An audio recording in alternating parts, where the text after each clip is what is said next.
ముందుగా తనికెళ్ళ భరణి గారు మాట్లాడితే వినాలని నాకైతే ఉంది. మరి మీ అందరికీ ఓకే సార్, మీ సంతోషాన్ని మా అందరితో షేర్ చేసుకోవాల్సిందిగా రిక్వెస్ట్ చేస్తున్నాం. అనుకున్నట్టుగానే బాక్స్ బద్దలైపోయింది. నేను చాలా సినిమాల్లో అల్లు అర్జున్ ఫాదర్గా చేశా. ఆల్మోస్ట్ అతని ఫస్ట్ సినిమా నుంచి. నిజంగా ఈ సినిమా థియేటర్లో చూస్తుంటే ఆ కేరింతలు, ఆ కేకలు, ఆ ఈలలు, ఆ గోల నిజంగా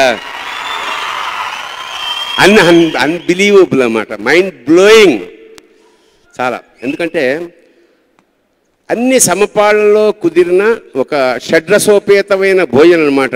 ఇవాళ ఈద్ కాబట్టి మంచి ఫస్ట్ క్లాస్ అయిన బిర్యానీ అనుకోండి, వాటెవర్. చాలా చాలా ఎంజాయ్ చేసాం, చేసేటప్పుడు చేసాం. చాలా భయపడ్డా ద బిగినింగ్, కొద్దిపాటి నెగిటివ్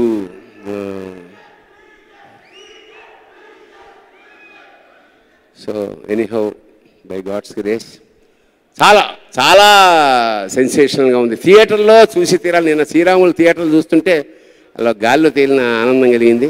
నేను ఇప్పుడు కాదు, మరి తర్వాత మళ్ళీ మాట్లాడతాను. All the best. నిజంగా రాజు గారికి, 25వ సినిమా బన్నీకి, దిల్ రాజు గారికి, హరీష్ శంకర్కి, మా అందరికీ కూడా ఒక అనుభూతి మిగిల్చింది.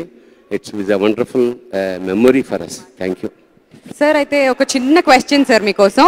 అయితే ఈ సినిమాలో మనం క్యాటరింగ్ బిజినెస్ ఎలానో ఉన్నాం కాబట్టి మీ ఫేవరెట్ ఫుడ్ ఏంటో చెప్తారా మాకు? నాకు వంకాయ కూర అంటే చాలా ఇష్టం. Wow, okay, thank you sir. బై నేను I'm a very good cook also. Wow sir, real life లో కొంచెం క్యారెక్టర్ తీసుకెళ్లి మేము అలా ఆన్ స్క్రీన్ లో కూడా వాడుకోవడం జరిగింది. Thank you sir, thank you so much. So ఇప్పుడు లిరిసిస్ట్ జనవితుల్ గారిని మాట్లాడవలసింది.